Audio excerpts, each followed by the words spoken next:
হাদি ভাইকে এই যে হত্যা করছে তার বিচার পাইনি। আইন উপদেষ্টা আসিফ ভাই খানকে তোলা মাথা আটচুলে বিচার করতে পারে না, মাথা আটচুলে আমাদেরকে পুলিশ দিয়ে ওরা বাসায় বসে থাকে, আমাদেরকে পুলিশ দিয়ে মারায়। বিনা কি বড় চাষে বলেছিল না ওদেরকে মারবে, যেখানে পাবে ক্ষমতা থেকে যখন নামবে, তারপরে ওদেরকে দেখেন কি অবস্থা করে ওনাদেরকে যখন ওনাদের ক্ষমতা থেকে নামে।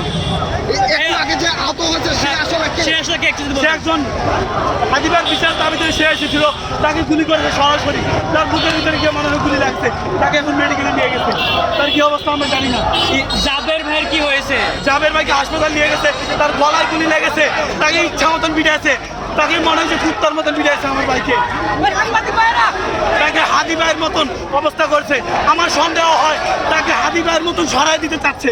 জাবের ভাইয়ের কণ্ঠ শুনে কিছু মানুষ আতঙ্কিত হতেছে, তাই জন্য হাদি ভাইয়ের মতন জাবের ভাইকেও সরিয়ে দিতে চাচ্ছে।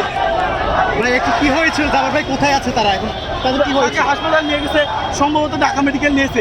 তিনি এখন অত্যন্ত অনেক খারাপ অবস্থা, যেহেতু গলায় গুলি লেগেছে তাই বলতে পারি না আমরা কি অবস্থা, আমাদের গেলে আমরা দেখতে পারবো। গলায় গুলি লেগেছে, আপনি শিওর? গলায় গুলি লেগেছে। আপনি দেখেছেন?